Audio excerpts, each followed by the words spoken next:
말씀 함께 보겠습니다. 열왕기상 3장 1절부터 15절.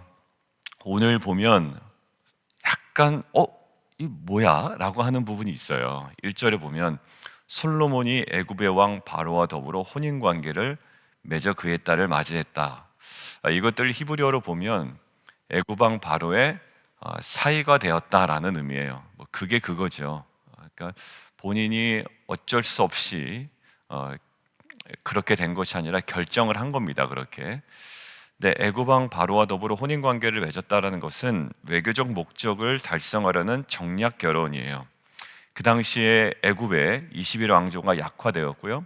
그리고 정세가 불안정한 가운데 솔로몬은 평화를 구축하기 위하여 아마 외교적인 목적을 가지고 정략 결혼을 한 것 같아요. 그런데 나중에 열왕기상 11장을 보면 거기서 멈추지를 않고요.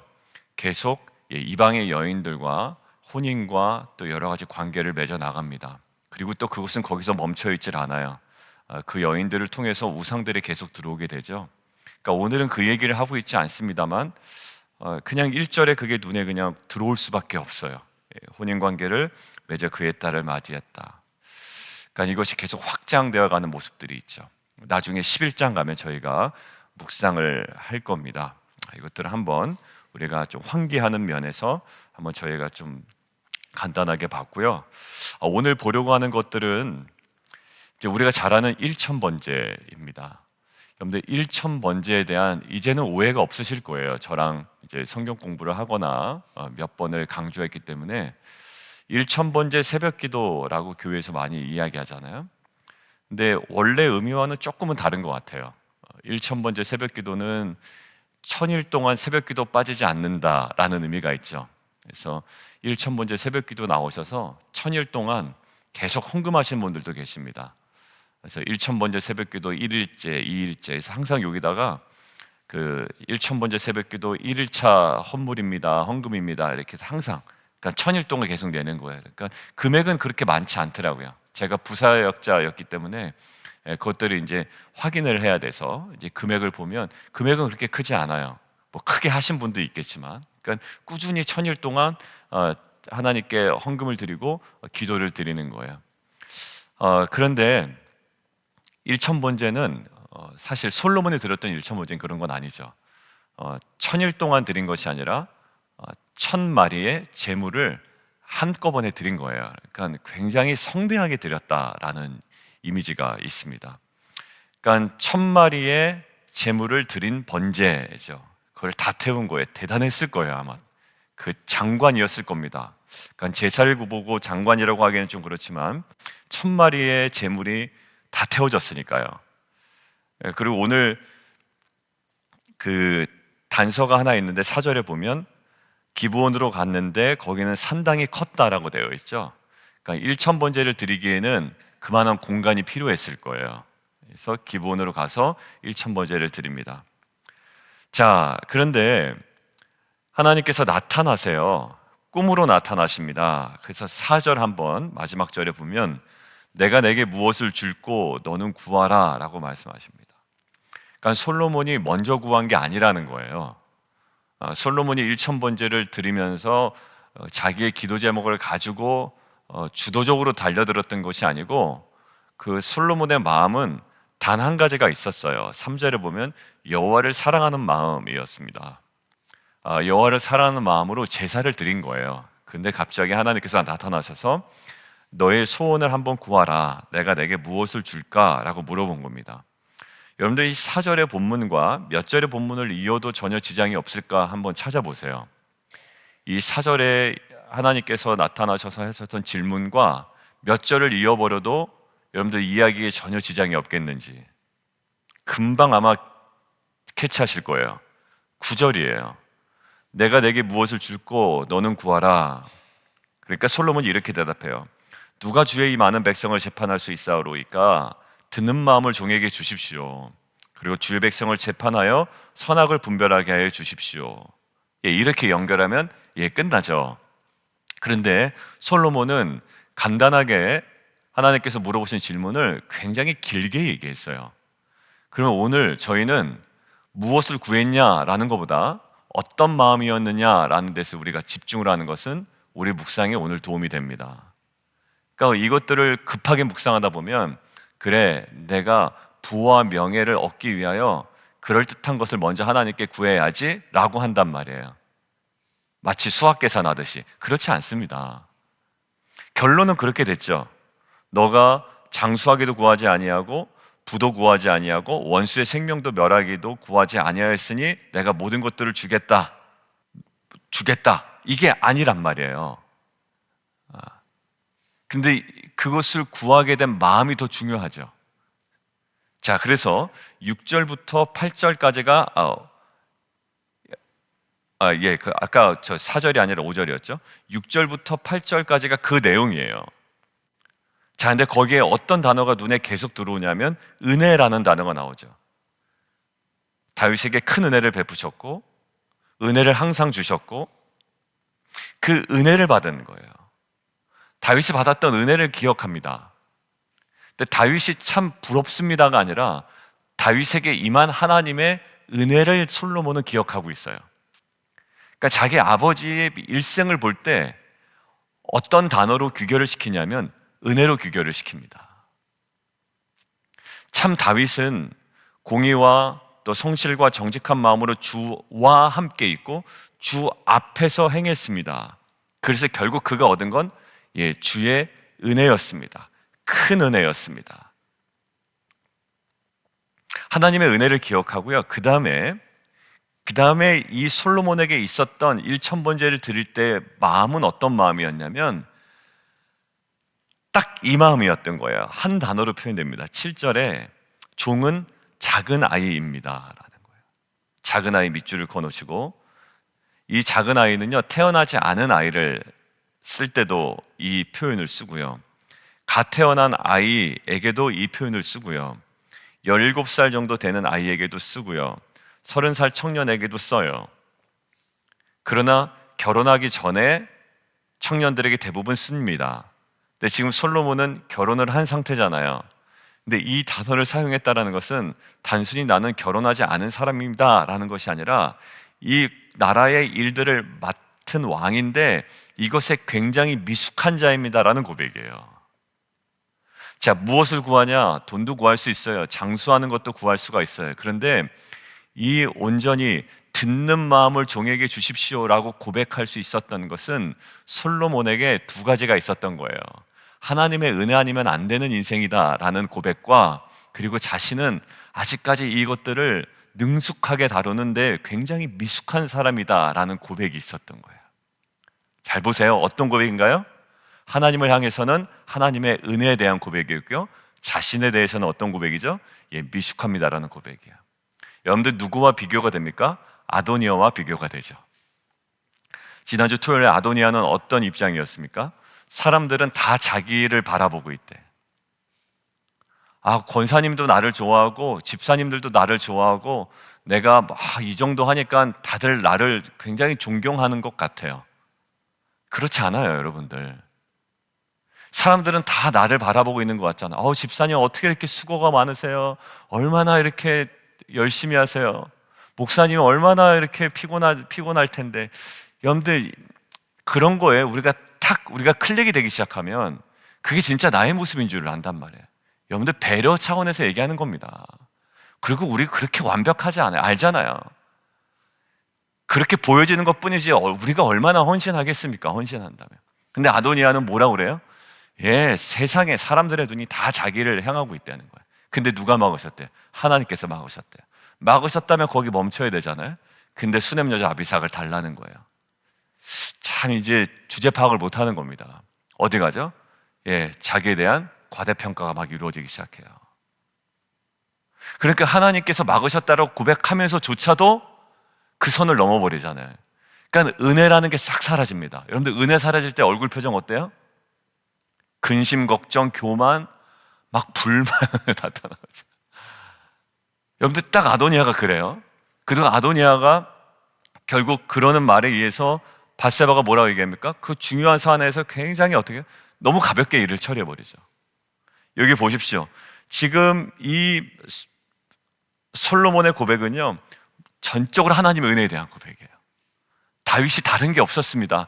큰 은혜가 임했습니다. 큰 은혜가.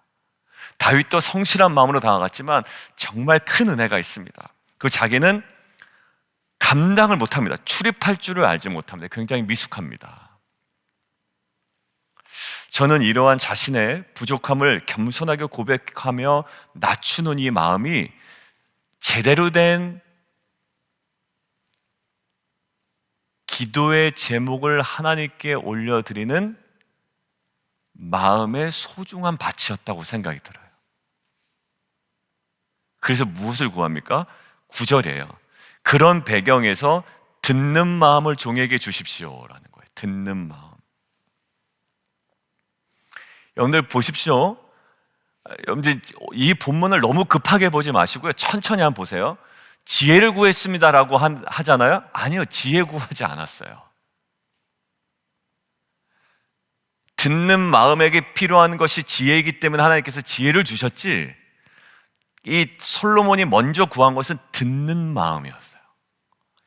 너무 귀하지 않아요? 듣는 마음을 주십시오. 그래서 뭐예요? 분별하게 해주십시오. 아이, 목사님, 그게 그거 아닙니까? 아니요. 처음에 구한 단어가 매우 중요해요. 듣는 마음을 내게 주십시오. 제대로 듣지 못하면 분별 못합니다. 하나님의 음성조차도 우리가 제대로 듣지 못하면 자기 마음대로 해석해 버리는 걸요. 사람들 이야기도 건성으로 자꾸 듣는 태도는 굉장히 좋지 않아요. 그러니까 건성건성 들으면 건성건성 이해를 해서 나중에 자꾸 딴 일을 행하더라고요. 분명히 이야기하고 카톡까지 보냈는데 건성건성 봐요. 그죠? 사람 입장에서도 굉장히 기분이 나쁜데, 이 하나님께 들려지는 이 말씀을 듣는 거 굉장히 중요하거든요. 자, 근데 뭐예요? 백성을 재판하게 하여 듣는 마음을 종에게 주사, 주의 백성을 재판하여 선악을 분별하게 하여 주옵소서. 자, 보십시오. 오늘 솔로몬이 이것을 구하니까 하나님의 마음이 어떤지를 저는 그게 좀 주목이 됐어요. 그 말씀이 주의 마음에 쏙 들어버린 거예요. 여러분들, 주의 마음에 쏙 들었다는 것은 무슨 의미가 있을까요? 솔로몬의 이것을 구할 때의 그 신앙 고백이 너무 좋았던 거는 거예요. 앞에 서론부터 해서 다윗에게 은혜가 있습니다. 자신에게도 은혜가 필요합니다. 나는 작은 아이입니다. 나의 부족함이 있습니다. 그리고 너무 백성들의 수요도 많고 나는 출입할 줄을 모릅니다. 굉장히 미숙한 자입니다 라는 겁니다. 거기서 겨우 구한다는 것이 듣는 마음이었어요. 근데 듣는 마음을 구하는 것은 정말 그 안에 있는 솔로몬의 신앙 고백이었습니다. 오늘 첫 번째 이슈는 뭐냐면 이거예요. 내가 구하는 것에 나의 신앙 고백이 있다라는 겁니다. 내가 구하는 것에 나의 신앙 고백이 있어요. 이것은 솔로몬의 단순한 겸손한 것이 아니고 더 큰 것을 받기 위하여 의도적으로 아주 그럴듯한 것을 구한 게 아니에요. 우리는 이 본문을 이용해서 사용해 보려고 하죠. 내가 진짜로 원하는 건 저기 있는데 저거를 받기 위해 내가 그럴듯한 좀 고차원적인 것을 먼저 구하자. 영적인 것을 구하자. 왜? 그렇게 하면 하나님께서 이것을 주실 것 같아. 그런 게 아니었다고요. 지금 정말 솔로몬은 은혜 앞에 서 있고요. 자신의 무능력과 어떻게 보면 겸손하게 이 구하는, 나는 정말 이곳에 미숙한 자입니다라는 진정한 겸손과 그런 고백이 있었던 자예요. 내가 구하는 것에 신앙 고백이 있는 거예요. 다시요. 내가 구하는 것에 신앙 고백이 있습니다. 어제도 우리 남성들과 이야기 나눌 때 나중 가면 꾀가 난다는 거예요. 세팅은 잘 돼 있다가 키핑 이제 얘기를 하다가, 그리고 어제 본문에 있었잖아요. 궁극적인 부르심을 딱 붙잡지 못하면 나중엔 자꾸 꾀가 난다. 어떻게 하면 내가 좀 덜 할까? 좀 더 편할까? 이쪽으로 가는, 그러니까 원망스럽고, 나는 일찍 오는데, 나는 더 많이 하는데, 이런 생각이 난다는 거예요. 어제 이야기를 하는데. 그러니까 궁극적인 부르심을 딱 놓치니까 이제 자꾸 꾀만 나고 자꾸 생각이 드는 거예요. 제 자신도 그렇대요. 그러니까 어떻게 하면 조금 편할까? 그게 뭡니까? 저의 신앙 고백이잖아요. 그죠? 신앙 고백이에요. 내가 구하는 것에 신앙 고백이 있고 하나님은 솔로몬의 구함 속에 솔로몬의 신앙 고백을 들었어요. 근데 이것들을 묵상하는데 그 야고보서의 말씀이 생각이 나더라고요. 뭐라고 말씀하셨냐면 너희가 얻지 못하면 왜 얻지 못한대요? 일단 서론이 구하지 아니하기 때문이래요. 그럼 이제 우리가 손들 거예요. 하나님 저는 구했는데요? 라고 손들 거예요. 근데 왜 얻지 못합니까? 그럴까봐 야고보서에서 연달아서 이렇게 얘기해요. 구하였는데도 받지 못한 이유가 있대요. 뭐라고요? 정욕대로 쓰려고 잘못 구하기 때문이라는 거예요. 뭡니까? 구한다고 다 될 문제가 아니라 구함 속에 뭐가 있다요? 우리의 신앙 고백이 있어요. 잘못되고 삐뚤어진 신앙 고백으로 우리가 구하는 걸 하나님께서 응답하실 의무는 전혀 없는 거예요. 근데 오늘 솔로몬의 기도는 정말 무엇인가를 구하기 위한 전략적인 영적인 것을 먼저 구하는 어떤 그런 차원이 아니라 그의 철저한 그 당시의 신앙 고백이 발현된 구함이었다라는 거예요. 그리고 하나님께서는 중심을 하시는 하나님께서 속지 아니하시잖아요. 그것들을 너무 기쁘게 여기셨다는 거예요. 저는 하나님께 구하는 저와 여러분의 기도 속에 우리의 중심에 분명한 선명한 신앙 고백이 있기를 원해요. 하나님은 내가 이것을 받기 위하여 내가 이것을 구하는지조차도 너무나도 잘 아시기 때문에 먼저 하나님 앞에 하나님을 사랑하여 일천번제를 드렸고 하나님께서 무엇을 원하냐고 물으셨을 때 그 철저한 자신의 당시의 신앙 고백으로 근거한 하나님께 구함을 올려드렸을 때 주님께서 받으신 것처럼 우리의 신앙 고백 속에 우리의 구함 속에 우리의 정말 하나님께서 받으시는 신앙의 고백이 온전히 드러나기를 주님의 이름으로 축원합니다. 여러분들, 그리고요 야고보서 1장 5절을 보면 결국 우리에게 무엇을 구해야 하는지 정확하게 나와요. 1장 5절에 너희 중에 누구든지 지혜가 부족하거든 모든 사람에게 후히 주시고 꾸짖지 아니하시는 하나님께 구하라 그리하면 주시리라. 야고보서에서도요 무엇을 구하라고요? 그 지혜를 구하라는 거예요. 오늘 듣는 마음을 주님께서 여호와께서 하나님께서 나에게 주시기를 원합니다 라고 했잖아요. 분별하게 해주십시오. 그런데 하나님께서 뭐라고 하시냐면 너가 장수하기를 구하지도 아니하고 부도 구하지 아니하고 원수의 생명도 구하지 아니하였는데 오직 송사를 듣고 분별하는 지혜를 구하였다. 그러니까 너가 듣는 마음을 구하는 것은 결국 지혜를 구한 것이고 내가 그래서 너희에게 12절 지혜롭고 청명한 마음을 준다. 여러분들 신앙생활하면서 지혜롭지 못한 분들 많이 만나죠. 지혜롭지 못한 행동도 우리가 많이 합니다. 뭔가 열심은 있고 있는데 지난 2주 전의 말씀처럼 뭔가 움켜잡고 열심인 사람 정말 상대하기 힘들다라고 이야기했잖아요. 근데 듣고 분별하는 지혜, 지혜롭고 청명한 마음을 준다. 이 사람과 대화하고 이 사람과 교제할 때 그 평안함과 어떻게 보면 이 안정감은요 굉장히 이루 말할 수가 없을 거예요. 솔로몬이 그러한 복을 사실 하나님께부터 받은 거예요. 너 같은 자가 없거니와 내 뒤에도 너 같은 자가 일어남이 없을 거라는 거예요. 진짜 솔로몬과 같은 사람이 없었습니다. 정말 귀한 것을 솔로몬은 받았어요. 그런데 하나님께서 내가 내게 구하지 아니한 부귀와 영광도 내게 줄 거래요. 평생의 왕들 중에 너와 같은 것이 없을 거래요. 이것은 하나님께서 솔로몬에게 구하지 아니한 것을 주신 겁니다. 이것은 몰라요. 우리는 부와 영광을 위해서 솔로몬과 같은 기도를 사용하려고 하지만 그것은 하나님께서 다 아실 거예요. 그런 어떤 구조로 지금 하나님께서 우리에게 이것을 주신 것은 아니에요. 솔로몬이 그때의 심정이 얼마나 절박했는지, 얼마나 간절한 신앙 고백이 있었는지가 그의 구함의 순수성을 담보하는 것이지 이런 어떤 그 전략적인 것으로 구한 것이 아님을 우리는 알아야 됩니다. 먼저 뭐가 회복이 돼야 될까요? 3절에 있었던 여호와를 사랑하는 마음, 그리고 자신의 부족함을 알고 이 어떻게 보면 굉장히 미숙한 자신에 대하여 하나님의 은혜를 구하는 이 마음, 이 간절한 마음이 우리 안에 먼저 회복되어야 돼요.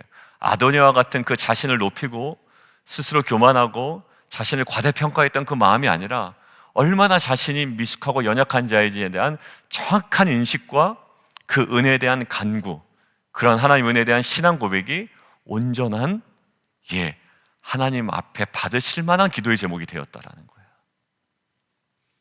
막 구하죠. 우리는 막 구합니다.